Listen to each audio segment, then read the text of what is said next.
YSR Congress party అధికారానికి దూరమైన దగ్గర నుండి అధికారంలో ఉన్నప్పుడు చాలా గొప్పగా మాట్లాడిన వాళ్ళు, రోజు మీడియా ముందు కనిపించిన వాళ్ళు, హల్చల్ చేసిన వాళ్ళు, అధికారాన్ని అనుభవించిన వాళ్ళు బాగా చాలామంది సైలెంట్ అయిపోయారు.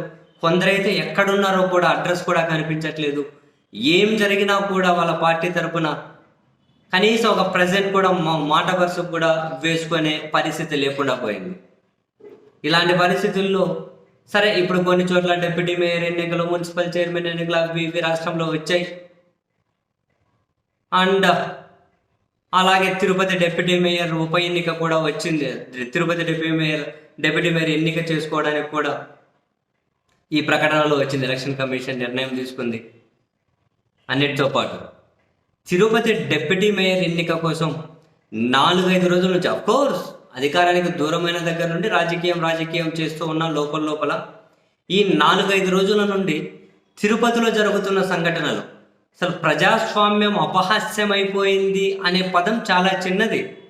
అసలు ప్రజాస్వామ్యం ఉందా అని అనిపించే అంతలా డైరెక్ట్ బుల్డోజర్లు తీసుకుని బిల్డింగ్లు కూల్చేసి పార్టీలు చేసుకుంటూ ఉండడాలు, ఇళ్ళకు పోతుండాలు, గవర్నమెంట్ అధికారుల మీద కూడా చేసుకున్నారు.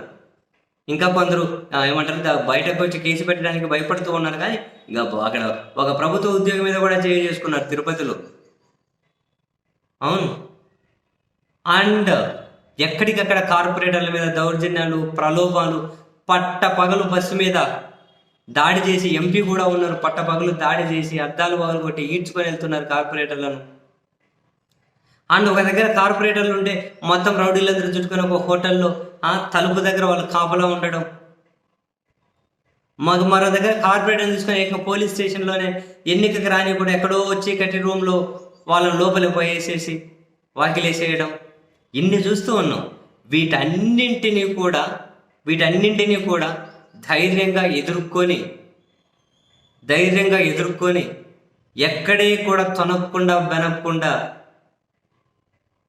ఈ కూటమి ప్రభుత్వం యొక్క దౌర్జన్యాలను నిలువరించిన వ్యక్తి అంటే ఖచ్చితంగా అక్కడ వైఎస్ఆర్ కాంగ్రెస్ పార్టీకి చెందినటువంటి యువనేత ఇన్ఛార్జ్ భూమన అభినయ్ రెడ్డి.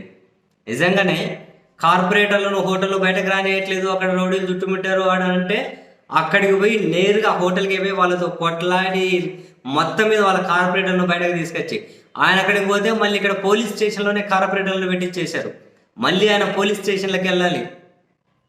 తెల్లవారుజాము 3 గంటలకు, అర్ధరాత్రి 2 గంటలకు, తెల్లవారుజాము 5 గంటలకు, పగలు సాయంత్రం అని లేకుండా నిజంగానే మంచి మినిస్టర్లుగా పనిచేసిన వాళ్ళు, డిప్యూటీ సీఎంలుగా పనిచేసిన వాళ్ళు, అధికారం ఉన్నప్పుడు బ్రహ్మాండంగా దర్పాన్ని ప్రదర్శించిన వాళ్ళు, అటువంటి వాళ్ళు కూడా ఎక్కడున్నారో తెలియని పరిస్థితుల్లో ఒక యువనేత ఈ స్థాయిలో ఈ దౌర్జన్యాలను ఎదుర్కోవడం మాత్రం భలే ముచ్చటేసింది. సీరియస్లీ ఈ దౌర్జన్యాలు ఈ స్థాయిలో ఎదుర్కోవడం, చివరికి కోరం లేక ఎన్నిక కూడా జరుపుకోలేకపోయారు. అధికారంలో ఉన్న వాళ్ళు ఎన్నిక కూడా జరుపుకోలేకపోయారు. వైఎస్ఆర్ కాంగ్రెస్ పార్టీది నైతికంగా విజయం, no doubt in that. And ఈ మొత్తంలో ఒక రకంగా యుద్ధమే చేసిన వ్యక్తి అంటే ఈయన భూమన అభినయ్ రెడ్డి. ఒక రకంగా యుద్ధమే చేశాడు ఆయన. సరే, రేపు మళ్ళీ డిప్యూటీ మేయర్ జరుపుకుంటారా, ఎవరిని బెదిరిస్తారు, ఎవరిని ప్రలోభ పెడతారు, ఎవరి ఇల్లు కూల్చేస్తారు, ఎవరింట్లో ఆడవాళ్ళని బెదిరిస్తారు, ఇదంతా తర్వాత సంగతి. ఇన్ని చేసిన వాళ్ళు కోరం కూడా లేక ఎన్నిక కూడా జరుపుకోలేకపోయారు అంటే ఈ మొత్తం యుద్ధంలో కీలక భూమిక ముందుండి నడిపించింది మాత్రం ఈయనే. పోలీస్ స్టేషన్లో బంధిస్తే నేరుగా అర్ధరాత్రి అక్కడికి వెళ్ళి వాళ్ళ కార్పొరేటర్లు తీసుకురావడం, హోటల్కి వెళ్ళి తీసుకురావడం, ఎక్కడికక్కడ. చివరికి ఆయన అరెస్ట్ చేసిన తర్వాతనే బుల్డోజర్లతో కూల్చేశారు.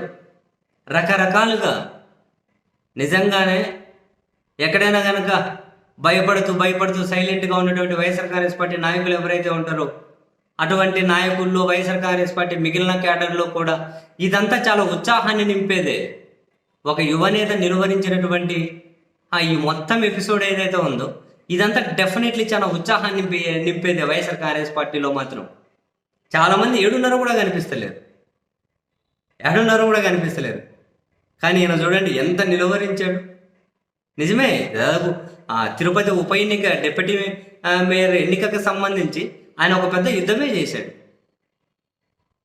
అని 3 పార్టీలు, పోలీసులు, అధికారులు, వ్యవస్థలన్నీ అటు సైడ్ ఉన్నాయి. ఇంతవరకు తీసుకురావడమే గ్రేట్ నిజంగా ఆయన. మరి ఇక తర్వాత ఫైనల్ ఎండింగ్ ఏం జరుగుతుందో చూద్దాం. బట్ ఈ మొత్తం ఎపిసోడ్లు చూస్తే మాత్రం